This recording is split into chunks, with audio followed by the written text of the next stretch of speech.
نبی صلی اللہ علیہ وسلم نے فرمایا کہ لیلۃ القدر میں یہ دعا زیادہ پڑھا کرو، اللہم انک عفو تحب العفو فاعف عنا۔ اے اللہ تو معافی کو پسند کرتا ہے، سراپا معافی ہے، بس تو ہمیں معاف کر دے۔ قرآن میں دو جگہ اللہ نے لیلۃ القدر کی فضیلت بیان کی، ایک سورہ دخان میں اور ایک سورہ قدر میں۔ سورہ دخان میں کہا انا انزلناہ فی لیلۃ مبارکہ، ہم نے اس قرآن کو نازل کیا برکت والی رات میں۔ اور سورہ قدر میں ہے انا انزلناہ فی لیلۃ القدر، ہم نے قدر کی رات میں اس کو نازل کیا۔ اور دونوں جگہ قرآن میں ہے تنزل الملائکۃ والروح فیہا من کل امر باذن ربہم من کل امر، کہ فرشتے اس رات میں اللہ کے حکم کو لے کر نازل ہوتے ہیں۔ اور سورہ دخان میں کہا فیہا یفرق کل امر حکیم، ہر حکمت والے فیصلے اس رات میں کیے جاتے ہیں۔ تو یہ سب لیلۃ القدر کے بارے میں ہے، اس کو لوگ شب برات پر لے جاتے ہیں۔ اور قرآن میں ہے خیر من الف شہر، 1000 مہینے سے بہتر ہے۔ تو اس لیے لیلۃ القدر کو تلاش کرنا چاہیے، ہمیں متعین طور پر وہ بتائی نہیں گئی ہے، بتایا گیا تھا نبی صلی اللہ علیہ وسلم کو، لیکن آپ کو بھلا دیا گیا۔ اس میں حکمتیں ہیں، مصلحتیں ہیں۔ بڑی حکمت یہ ہے کہ اگر بتا دی جاتی تو ہم رمضان کے آخری عشرے میں پوری میں عبادت نہ کرتے، پورے سال سوتے رہتے، پورے رمضان سوتے رہتے، اور خاص اس رات کو کچھ اللہ اللہ کر لیتے۔ اور یہ بھی خطرہ تھا بتا دی جاتی تو اس میں گناہ کا عذاب بھی 1000 گنا، سینکڑوں گنا بڑھ جاتا، پھر حجت تمام ہو جاتی، پھر کوئی گناہ گار یہ نہیں کہہ سکتا تھا کہ بھائی مجھے کیا پتا تھا آج لیلۃ القدر ہے، تو بڑا عذاب آ سکتا تھا اللہ کا، کوئی اس رات میں گناہ کرتا۔ تو اس لیے اللہ کی حکمت نے اس بات کا تقاضا کیا کہ اس رات کو چھپا دیا جائے۔ اب امکانات ہیں، پہلی بات تو رمضان میں ہوگی، اتنی بات تو تقریباً یقینی ہے۔ دوسری بات رمضان کے آخری عشرے میں ہوگی، یہ بھی تقریباً یقینی ہے۔ اب آخری عشرے میں پھر ہمیں یقینی نہیں بتایا کون سی رات، یہ بتا دیا گیا کہ طاق راتوں میں، یعنی 21ویں رات، 22ویں رات، 23ویں رات، 24ویں، 25ویں، 27ویں اور 29ویں، ان راتوں میں امکان زیادہ ہے۔ اور بعض حضرات کے نزدیک 27ویں میں امکان اور بھی زیادہ ہے، بعض حضرات کا موقف ہے، لیکن یقینی بات نہیں ہے۔ تو طاق راتوں میں یعنی کوشش تو کریں رمضان کے آخری عشرے میں عبادت کریں، ورنہ کم سے کم آخری درجہ کیا ہے کہ رمضان کی طاق راتوں میں خود بھی نماز، تلاوت اور دعا میں دل لگائیں، اور اپنے گھر والوں کو بھی نمازوں اور تلاوت میں لگائیں، دعاؤں کو، بچوں کو بھی لگائیں، اٹھایا کریں رات کو جا کے کہ بیٹا اٹھو، تھوڑا اللہ اللہ کر لو، نماز پڑھ لو، کچھ اللہ سے دعائیں مانگ لو۔ دعا کو بہت فوکس کرنا چاہیے، آج کل دعاؤں کو چھوڑ دیا بالکل، حالانکہ سب سے بڑی عبادت ہی دعا ہے۔ دعا میں اللہ اور بندے کا جو کنیکشن ہوتا ہے نا، وہ نماز میں بھی نہیں بنتا، وہ تلاوت میں بھی نہیں بنتا، وہ جو تعلق بنتا ہے نا اللہ اور بندے کا دعا میں، وہ کسی عبادت میں نہیں بنتا۔ تلاوت کا مطلب تو یہ کہ اللہ آپ سے کیا کہہ رہا ہے وہ سن لیں آپ، اس میں تو یہ فائدہ ہوتا ہے، لیکن دعا میں تو آپ اللہ سے تعلق بڑھاتے ہیں نا، آپ اللہ سے مانگتے ہیں۔ تو اس لیے ان راتوں میں خوب گڑ گڑا کے لمبی لمبی دعائیں مانگنے کا معمول بنائیں۔ اعتکاف والے ساتھی بھی بیٹھ جائے کریں اکیلے میں، کہیں کچھ کر لیں، اللہ اللہ سب کچھ مانگ لیں، یہ سوچ کر کہ جو مانگیں گے اللہ ہمیں وہ دے گا۔ جب انسان مانگتا ہے نا پتہ نہیں ملے گا نہ ملے، تو پھر ملتا نہیں ہے۔ اللہ کہتا ہے جب تیرا میرے بارے میں یہ نظریہ ہے کہ میں دیتا ہی نہیں ہوں، تو پھر مانگتا رہے بیٹھ کے، میں نہیں دوں گا۔ اللہ میں استغنا بہت ہے، اللہ کا معاملہ یہ ہے کہ اللہ میں استغنا بہت ہے۔ اللہ کے سامنے جھکو گے تو وہ چھپڑ پھاڑ کے دے گا، تھوڑی سی بھی اکڑ دکھاؤ گے تو پھر اللہ کا کچھ نہیں بگاڑ سکتے، پھر خود ہی رلتے رہو گے، ساری زندگی برباد ہوتے رہو گے۔ جیسے نبی صلی اللہ علیہ وسلم نے ایک بوڑھے کو بخار میں دیکھا، فرمایا کہ طہور، یہ بخار تمہارے گناہوں کو معاف کرے گا، خیر برکت کا ذریعہ ہے۔ وہ بیچارہ کہیں غصے میں تھا، اس نے کہا یہ ایک بڈھے کو تنگ کرنے کے لیے آیا ہے۔ آپ نے فرمایا اب ایسا ہی ہوگا، یہ گناہوں کی معافی کا ذریعہ اب نہیں بنے گا۔ تو دعا میں مانگیں یہ سوچ کر کے یقینی طور پر اللہ میری دعا کو قبول کرے گا، اور بار بار مانگتے رہیں۔ مانگیں کیا، یہ بڑی پرابلم ہے، یہ بڑا مسلمان کے ساتھ مسئلہ ہے۔ بھائی بڑی بڑی چیزیں مانگیں اللہ تعالیٰ سے۔ سب سے بنیادی ضرورت ہماری کیا ہے؟ فَمَنْ زُحْزِحَ عَنِ النَّارِ وَأُدْخِلَ الْجَنَّةَ فَقَدْ فَازَ، جسے جہنم کی آگ سے بچا لیا گیا اور جنت میں داخل کر دیا گیا، وہ ہے اصل کامیاب۔ یہ مانگو اللہ تعالیٰ سے، اے اللہ مجھے جنت مانگنے کا مطلب پتہ ہے کیا ہوتا ہے؟ یہ نہیں ہوتا کہ میں انہی بدماشیوں میں رہوں لیکن آخرت میں مجھے معاف کر کے جنت میں داخل کر دینا، یہ قطعاً مطلب نہیں ہے۔ جنت مانگنے کا مطلب یہ ہے کہ اے اللہ وہ کاموں کی توفیق دے دے جن کی وجہ سے جنت ملتی ہے۔ یہ تو بہت کفر ہے ایک طرح کا کہ میں رہوں ایسے ہی، اور یہ تو گویا اللہ کی آیات کا مذاق اڑانے والی بات ہو گئی۔ تو ہدایت مانگے، ہدایت، سیدھا راستہ، ایسا راستہ کہ جس پہ چل کے کیا ملتی ہے؟ جنت، اس راستے پہ چلا دے، یہ سب سے زیادہ مانگا کریں۔ اور جو دین کے کام میں لگے ہوئے ہیں، مبلغین ہیں، علماء ہیں، دینی مدرسے کے طلباء ہیں، وہ ایک اور دعا بہت زیادہ مانگا کریں، کیونکہ ان کو صرف جنت تھوڑی چاہیے، ان کو تو یہ چاہیے کہ ہمیں اللہ نے پیغمبروں کا وارث بنایا ہے، تو ہم سے اے اللہ تو دین کا کام بہت زیادہ لے لے، جو ہمارا مقصد ہے، ہمارا ہدف ہے۔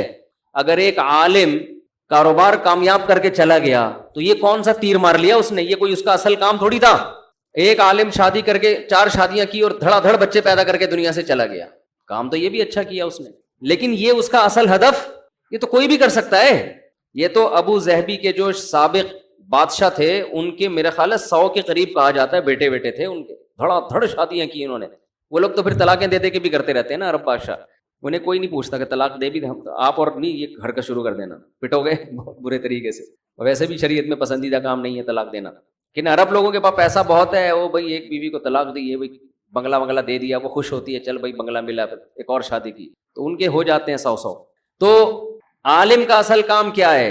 اللہ اس سے دین کا کام لے لے۔ جیسے پیغمبروں کو دنیا میں بھیجا گیا دین کی خدمت کے لیے، وہ اگر وہی نہ کریں تو پھر ان کا مقام اور مرتبہ ہے؟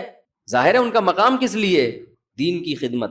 تو جو دینی مدرسوں کے طلباء ہیں، علماء ہیں، ان کا تو یہ فرض ہے کہ اتنا مانگے اللہ سے کہ اللہ ہماری صلاحیتیں ضائع نہ ہوں، تو ہم سے دین کا بہت زیادہ کام لے لے۔ ایک عامی آدمی بھی یہ دعا مانگ سکتا ہے، لیکن طلباء اور علماء کے لیے اس کی اہمیت زیادہ ہے۔ تو اس میں ہمارے حضرت یہ دعا بتایا کرتے تھے، اے اللہ اخلاص کے ساتھ کام لے لے دین کا، کیونکہ دین کے کام میں بہت دفعہ ریاکاری آتی ہے۔ کام دین کا ہوتا ہے لیکن پھر آدمی کی اپنی انا شامل ہو جاتی ہے، اپنی پبلسٹی، میں بڑا بن جاؤں، میری پروموشن ہو، مجھے لوگ واہ واہ کریں، یہ نفس کی خواہش اس میں کیا ہوتی ہے؟ شامل، اور اس سے دین کا کام تو ہو جاتا ہے، آپ کو قیامت کے دن ٹکے کا بھی اجر نہیں ملتا۔ کیوں؟ حدیث میں آتا ہے ان اللہ رب یؤید ھذا الدین برجل فاجر او کما قال صلی اللہ علیہ وسلم، اللہ بعض دفعہ کسی فاسق سے بھی دین کا کام لے لیتے ہیں، اس کا اللہ کی نظر میں مقام نہیں ہوتا، لیکن بعض دفعہ کام اللہ اس سے لے لیتے ہیں، ہو جاتا ہے، لیکن مقبول نہیں ہوتا وہ۔ تو اخلاص کے ساتھ دین کے کام کی اللہ توفیق دے، کس کے ساتھ؟ اخلاص۔ دوسرا عافیت کے ساتھ۔ دین کے کاموں میں آزمائشیں بہت ہیں، جیلیں بھی ہیں، لوگوں کی صلواتیں بھی ہیں، تو انسان اللہ سے دعا یہی مانگے کہ عافیت کے ساتھ ہو جائے، آزمائشوں میں نہ گھروں میں۔ اور تیسری بات، قوت اور ہمت کے ساتھ۔ قوت الگ چیز ہے، ہمت الگ، پاور بھی ہو میرے پاس کام کی۔ کمزور آدمی دنیا میں کام نہیں کر سکتا، تو کام بھی قوت کے ساتھ ہو، پاور کے ساتھ، جاندار کام ہو، کچھ کر کے جاؤں دنیا سے، لوگ کہیں بھائی، لوگ کہیں نہ کہیں، اللہ کہے کہ کچھ کر کے گیا ہے۔ لوگوں کو بعض دفعہ پتہ ہی نہیں ہوتا، کر کوئی اور رہا ہوتا ہے، کیش کوئی اور کرا رہا ہوتا ہے، تو اللہ کو پتہ ہے، اللہ کہے کہ واقعی تو کچھ کر کے آیا ہے۔ اور چوتھا، ہمت کے ساتھ۔ طاقت ہوتی ہے، بہت سے طاقتور ہم نے دیکھے ہیں سستی کی وجہ سے کام نہیں کر رہے ہوتے، پوستیوں کی طرح پڑے رہتے ہیں۔ وہ پاور بھی ہوتی ہے، بولنے کی طاقت، چلنے کی طاقت، دوڑنے کی طاقت، لیکن کیا ہر دوڑنے والا دوڑتا بھی ہے؟ اس کے لیے ہمت بھی تو چاہیے نا۔ کمزور میں ہمت ہوتی ہے، طاقت نہیں ہوتی۔ طاقتور میں، یعنی اگر کمزور میں ہمت ہو، طاقت نہ ہو، وہ بھی کسی کام کا نہیں۔ آپ میں طاقت ہے مگر ہمت نہیں ہے، آپ بھی کسی کام کے نہیں ہیں۔ تو ہمت کے ساتھ، تو یہ 4 الفاظ کے ساتھ دعا مانگا کریں، اے اللہ دین کی خوب خدمت لے لے، اخلاص کے ساتھ، عافیت کے ساتھ، قوت اور ہمت کے ساتھ، اتنی خدمت کہ میں دین کے کاموں میں کسی سے پیچھے نہ رہوں، کیونکہ مقابلہ ہے، کمپٹیشن ہے۔ پہلے میں کبھی یہ دعا مانگتا تھا، بلکہ میں کیا، ہمارے دوست تھے، وہ انہوں نے ہمارے شیخ کو خط لکھا کہ میں یہ دعا مانگتا ہوں، اے اللہ میں دینی کاموں میں سب سے آگے نکل جاؤں، سب کو پیچھے چھوڑ دوں میں۔ حضرت نے فرمایا یہ سب کو پیچھے چھوڑنے والی دعا ٹھیک نہیں ہے، وہ کہیں گے ہمیں کیوں دعا میں ہرا رہا ہے، تو اپنے لیے مانگنا۔ یہ ایسا ہی ہے جیسے آپ کہہ رہے ہو اللہ مجھے اتنا پیسہ دے کہ وسیم سے زیادہ دے دے مجھے، وسیم مجھ سے پیچھے رہ جائے، تو وسیم کہے گا تو اللہ سے جتنا پیسہ مانگ، مجھے کیوں پیچھے کر رہا ہے اپنے، میں نے تیرا کیا بگاڑا ہے بھائی، تو حضرت نے دعا کے الفاظ چینج کروائے، ان سے کہا یوں نہ مانگا کرو کہ میں سب کو پیچھے چھوڑ دوں، بلکہ یوں دعا مانگو میں کسی سے پیچھے نہ رہوں، مجھے اپنے آگے نکلنے کی فکر ہے، دوسروں کو پیچھے چھوڑنے کی نہیں ہے۔ تھوڑی سی ورڈنگ صحیح کر لو اپنی۔ تو یہ دو دعائیں بہت مانگا کریں، اپنی اولادوں کے لیے مانگ لیں، مجھے ایسی اولاد دے دے جو نیک اور صالح ہو، دین کی خدمت کرے۔ اللہ کی نظر میں دیکھو، آپ کی اولاد مالدار ہے نا، آپ تو خوش ہوتے ہیں میرا بچہ کتنا بڑا بنگلہ، اللہ کی نظر میں اس کی ویلیو 2 ٹکے کی بھی نہیں۔ اگر اللہ کی نظر میں ان پیسوں کی، گاڑی بنگلے کی کوئی 2 ٹکے کی حیثیت ہوتی نا، تو موسیٰ کلیم اللہ کو اللہ سب سے زیادہ مال دیتا، سب سے زیادہ مال۔ اور فرعون تانے کیا دیتا تھا حضرت موسیٰ کو؟ مسکین، اس کے ہاتھ میں سونے کے کنگن نہیں ہیں، میرے ہاتھ میں سونے کے کنگن، میرے پاس باغات جن کے نیچے نہریں بہتی ہیں، موسیٰ کے پاس کچھ بھی نہیں ہے، مسکین۔ آپ اپنی اولاد کو چاہتے ہو کروڑ پتی بن جائے، دولت مند بن جائے، یہ ابے بھائی مسافر خانہ ہے، لعنت بھیجو یار، بن جائے تو ٹھیک ہے، میں نہیں کہہ رہا ان کو غریب لاوارث چھوڑ کے جاؤ، فوکس کس کو کرو بھائی؟ نیک بن جائے، دیندار بن جائے، پرہیزگار بن جائے۔ اگر پرہیزگار بن گئی نا، اللہ پہ اعتماد اور تعلق ہو گیا، سوکھے ٹکڑوں میں بھی آپ کی اولاد خوش رہے گی۔ اور اگر پرہیزگار نہیں بنی تو میں نے کروڑ پتی باپ کو دیکھا ہے جس نے کروڑوں روپے کی جائیدادیں بچوں کے لیے تیار کی، اور وہی بچے باپ کو صبح شام ٹینشن بھی دے رہے ہیں اور خود بھی ڈپریشن کی گولیاں کھا رہے ہیں، وہ دین نہ ہونے کی وجہ سے۔ تو لیلۃ القدر میں کیا دعائیں مانگنی ہے؟ 2 دعاؤں کو فوکس زیادہ کرنا ہے۔ ایک ہدایت اپنے لیے بھی، اپنے ماں باپ کے لیے، بیوی اور بچوں کے لیے، اپنے بہن بھائیوں کے لیے، اور ان کی ازواج اور ان کی اولاد، یہ آپ کا فیملی کیا ہو گئی؟ کمپلیٹ۔ یوں دعا مانگے، اے اللہ عافیت والی زندگی دے، سیدھے راستے پہ چلا دے مجھے، میرے والدین کو، والدین میں باپ دادا سب آ گئے، نانا نانی سب آ گئے، میرے والدین کو، میرے بیوی بچوں کو، میرے بہن بھائیوں، ان کی ازواج اور ان کی اولاد۔ ازواج میں شوہر اور بیوی دونوں آ گئے ہیں، تو یہ آپ کی فیملی کیا ہو گئی؟ کمپلیٹ۔ تو یہ سب کے لیے دعا کر دی۔ تو چند دعائیں، اب موضوع چل پڑا ہے تو میں بتا دیتا ہوں جو مانگنی چاہیے، کیونکہ ہمارے یہاں دعا ہی نہیں، عجیب طریقے سے دعائیں مانگی جا رہی ہوتی ہیں۔ چند دعائیں بہت ضروری ہیں جو ان لیلۃ القدر میں آپ نے کثرت سے مانگنی ہے۔ ایک دعا سب سے پہلے میں نے بتایا کیا مانگنی ہے؟ ہدایت، بلکہ اس سے بھی پہلے اپنے گناہوں کی مغفرت، کیونکہ گناہ دعا کی قبولیت میں آڑ بنتے ہیں۔ اللہ کہتے ہیں تو میری تو کچھ بھی نہیں مانتا اور اپنی مجھ سے منوا رہا ہے، میں جب تجھے آزمائش میں ڈالتا ہوں تو کچھ بھی نہیں کرتا۔ تو پہلے اللہ سے معذرت کریں، معافی مانگے، جو میرے گناہ ہو چکے معافی چاہتا ہوں، میں اقرار کرتا ہوں میں غلط ہوں، تو میرے گناہوں کو کیا کر دے؟ معاف۔ یہ بار بار مانگے اللہ سے، یہی ہے انک عفو تحب العفو فاعف عنا، اور دل میں نیت کریں اللہ میں تجھ سے وعدہ کرتا ہوں آئندہ میں گناہ نہیں کروں گا۔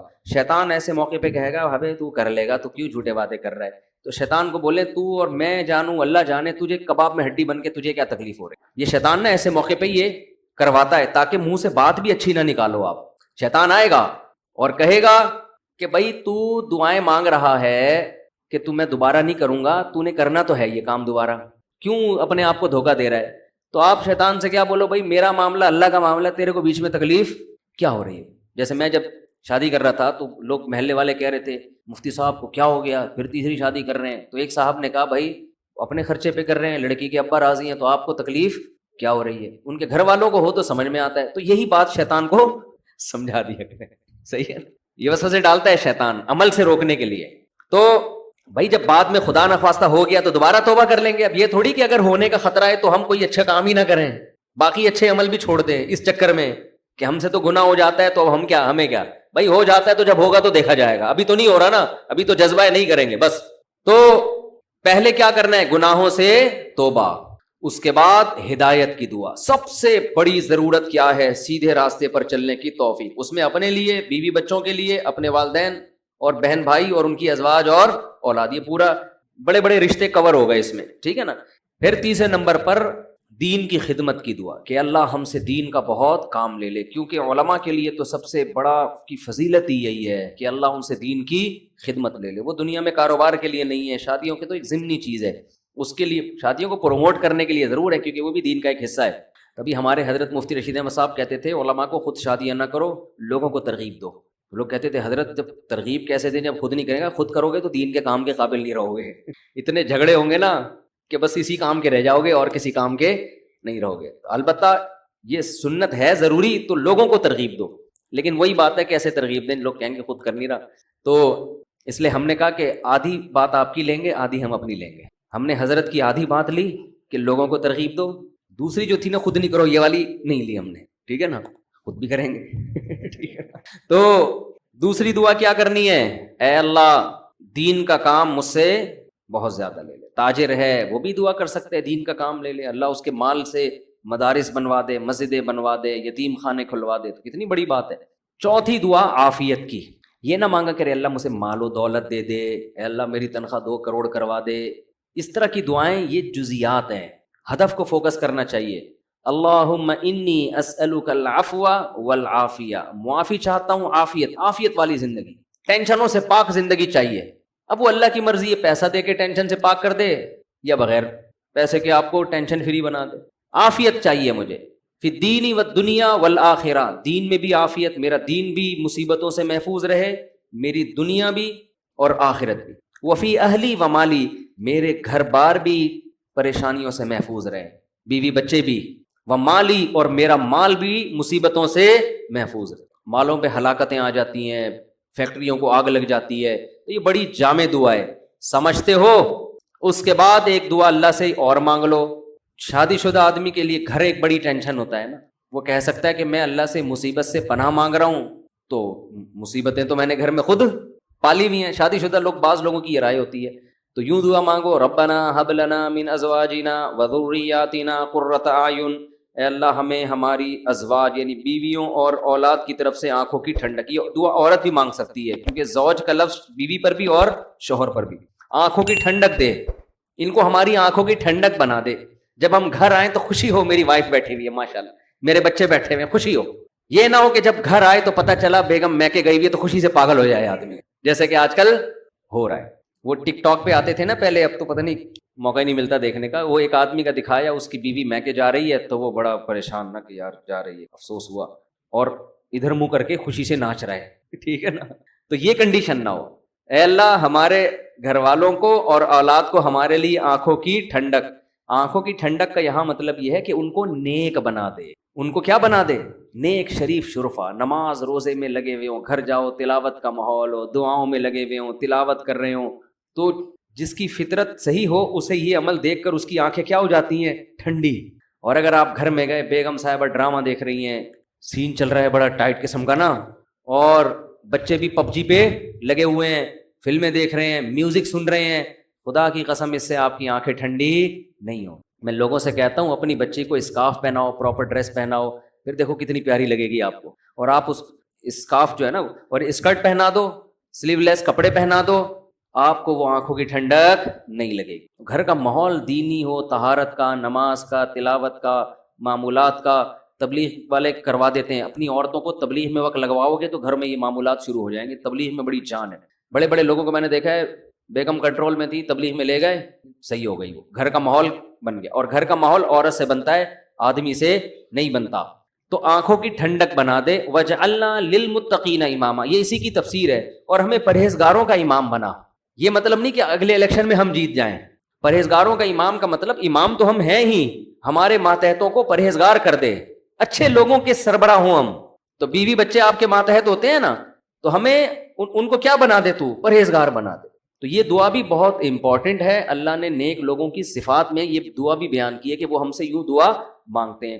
اور 2 دعائیں اور جلدی سے بتا دوں، یہ ٹاپک نہیں تھا، لمبا ہوتا جا رہا ہے مسلسل، اس پہ میں مستقل انشاءاللہ بیان کروں گا. 2 دعائیں اور لیلۃ القدر میں، اور ویسے بھی معمول بنائیں. ایک دعا یہ کہ جہنم کی آگ سے خلاصی. بار بار قرآن یہ بیان کرتا ہے جنت کی طلب اور جہنم کی آگ سے خلاصی. قرآن بار بار کہتا ہے ہمارے نیک بندوں کے دل میں جنت کی اتنی لالچ ہے کہ راتوں کو اٹھ اٹھ کے اللہ کو پکارتے ہیں کہ اللہ ہمیں اس جنت کا وارث بنا دے، محروم نہ کرنا اس جنت سے. جن کا آخرت پر ایمان نہیں ہے نا، انہوں نے جنت کو دوسرے درجے پہ رکھا ہوا ہے. میں بھی ہو سکتا ہے جنت ہو، مل جائے تو ٹھیک ہے، اس طرح سے مانگ رہے ہوتے ہیں. آپ مجھے بتاؤ، دنیا میں آپ کو کوئی ایسا پیکج دیا جائے کہ یہ کر لو تو تمہیں پھر اس کے بدلے میں یہ ملے گا، اس میں 1000 گز کا بنگلہ ملے گا، اور ایسا بنگلہ ہوگا، کروڑوں روپے کا بنگلہ ہوگا، اس میں پھر تمہاری بڑی اچھی شادی ہو جائے گی، بہت خوبصورت بیوی ملے گی تمہیں، اور اس میں تمہاری خوراک ایسی ہوگی، تمہاری جوانی 100 سال تک رہے گی، ہے بھائی، اور تمہیں جناب کروڑوں کروڑوں روپے کی گاڑیاں ملیں گی. یعنی جنت کے 10ویں حصے کی بات اگر ہم سے کی جائے دنیا میں تو میرا خیال ہے سارا دن اس کی تلاش اور طلب کے علاوہ ہمارا کوئی کام نہیں ہوگا، کیونکہ یقین ہے نا اس دنیا کو دیکھا ہوا ہے، آخرت کو دیکھا نہیں ہے۔ تو اللہ تعالیٰ کہتے ہیں کہ ہمارے نیک بندے راتوں کو اٹھ کے اللہ سے کیا مانگتے ہیں؟ جنت، کہ اللہ ربنا وآتنا ما وعدتنا علی رسولک، اے اللہ تو نے پیغمبروں کی زبان سے جس جنت کا ہم سے وعدہ کیا ہے وہ اس وعدے سے ہمیں محروم نہ کرنا، وہ دینا ہمیں جنت، ہم محتاج ہیں اس کے، وہ بڑی دلنشین جنت ہے، ایسا نہ ہو کہ نیک لوگ اس میں جا رہے ہوں اور ہمیں اس سے روک دیا جائے، اس وقت یہ منظر قہر بن کے گرے گا آپ کے اوپر، یہ بہت بڑی ٹینشن ہوگی۔ اور جہنم کی آگ سے پناہ، ربنا صرف عنا عذاب جہنم، جہنم کی آگ کو ہم سے دور کر دے۔ تو یہ چند دعائیں ہیں جو مانگا کریں پابندی کے ساتھ، سمجھتے ہو کہ نہیں سمجھتے؟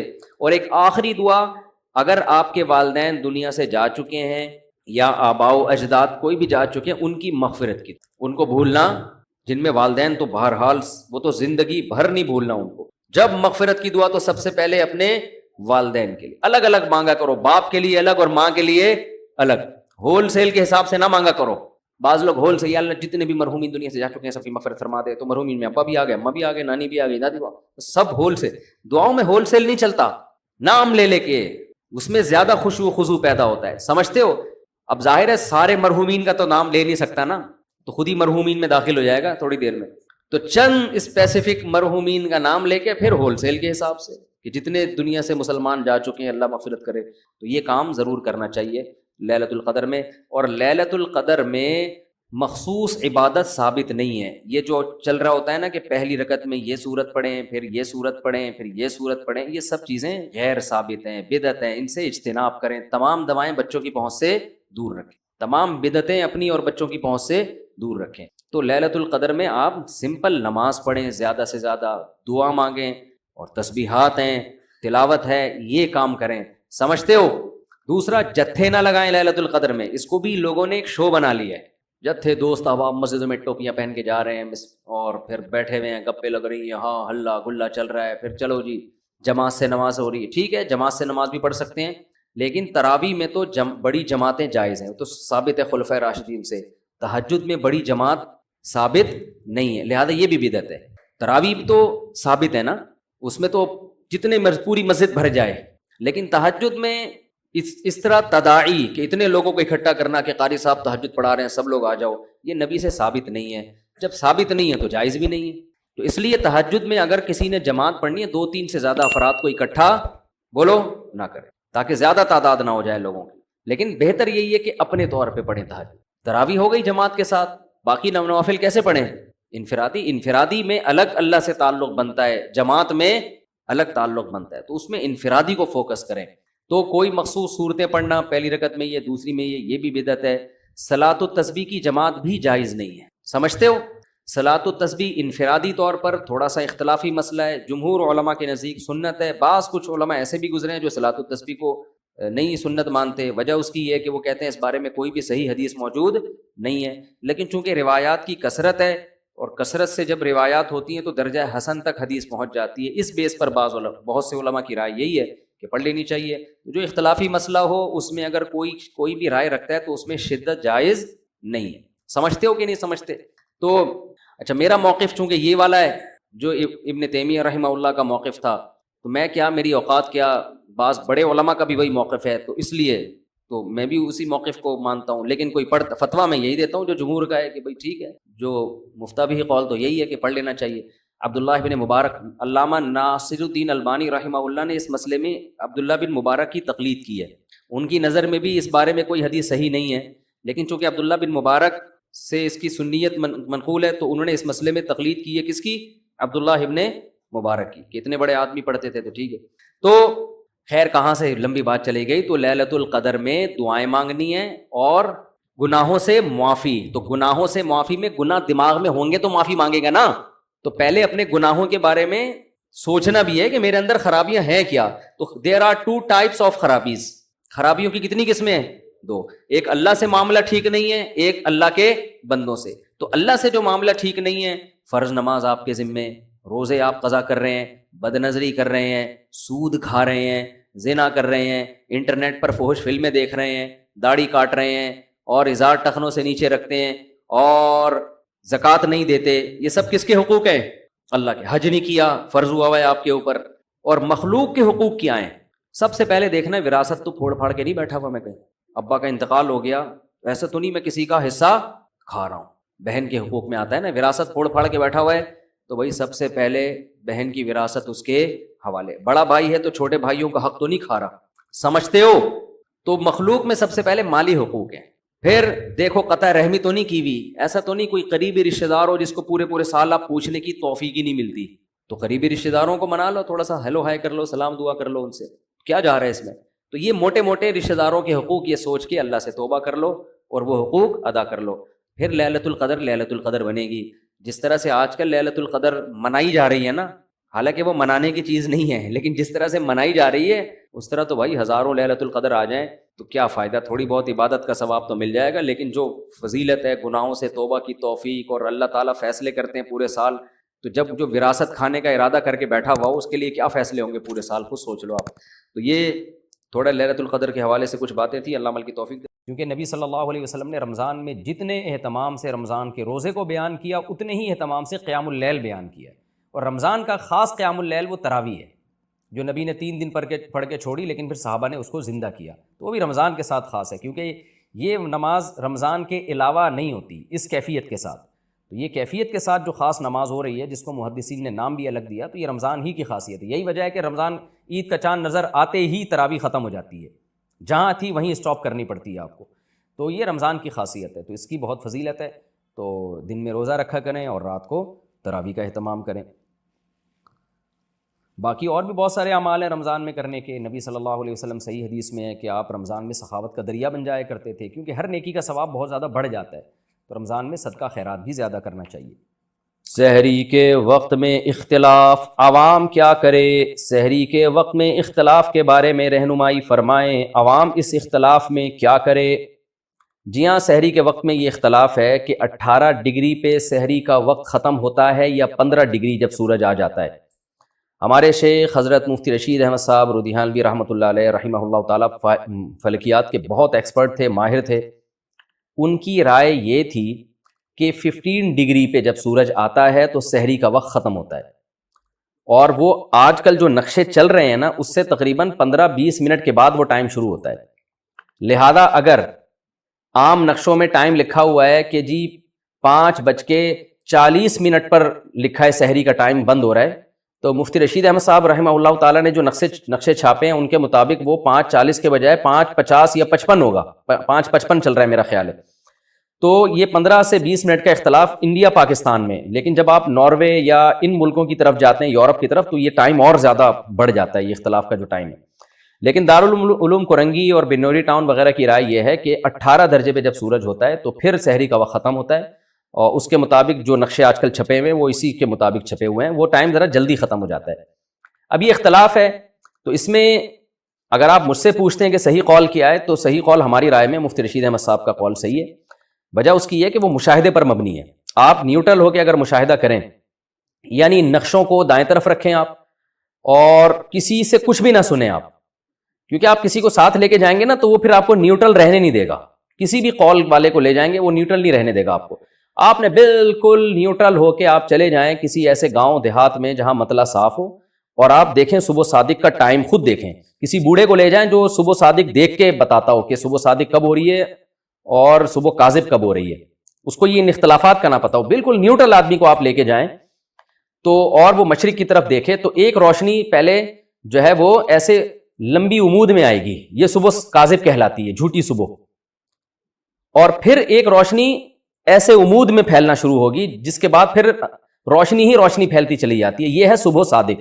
تو اس پر پوری امت کا اجماع ہے کہ پہلے صبح کاذب ہوتی ہے پھر صبح صادق ہوتی ہے، تو جب آپ اپنی آنکھوں سے دیکھیں گے بالکل نیوٹرل ہو کے، تو پھر آپ دیکھیں صبح صادق کا ٹائم کب ہو رہا ہے، تو جو ٹائم ہے اس کو نوٹ کر لیں، تو وہ مفتی رشید احمد صاحب کے نقشے کے مطابق ہوگا۔ یہ میں نے ان لوگوں سے پوچھا ہے جو بالکل نیوٹرل ہیں، جو گاؤں دیہاتوں میں اختلاف جانتے ہی نہیں ہیں، تو آپ کہیں بھی دنیا میں جائیں گے نا تو اس طرح سے آپ کو پتہ چل جائے گا، لیکن بہرحال اختلاف ہوتا ہے، دوسری طرف بھی علماء ہے تو ان کی ایک رائے ہے، تو جس آدمی میں تحقیق کی صلاحیت ہو، اس مسئلے میں تحقیق کر سکتا ہو اور تحقیق ایسے ہی کرے گا کہ وہ نقشوں کو ایک طرف رکھے، جا کے مشاہدہ کرے، تو وہ تو مشاہدے پر عمل کرے اپنے. اور جس میں تحقیق کی صلاحیت نہیں ہے تو ایک عامی آدمی پھر یہی کرتا ہے کہ بھائی جس طرف جمہور علماء ہیں ان کی رائے پر عمل کر لے. اور احتیاط والی رائے پر، احتیاط والی رائے یہ ہے کہ آپ سحری تو کر لیں دارالعلوم کرنگی کے نقشے کے مطابق، سحری یعنی جلدی روزہ بند کر لیں آپ، اور فجر کی نماز آپ مفتی رشید احمد صاحب رحمۃ اللہ علیہ کا جو نقشہ ہے اس کے مطابق پڑھیں، یعنی 15 منٹ لیٹ پڑھیں آپ. تو اس میں آپ کی فجر کی نماز بھی بالاتفاق صحیح ہو جائے گی سب علماء کے نزدیک، اور روزہ بھی آپ کا سب علماء کے نزدیک ٹھیک ہو جائے گا. تو یہ احتیاط والی رائے پر عوام عمل کرے. عوام کو ہم یہی مشورہ دیتے ہیں.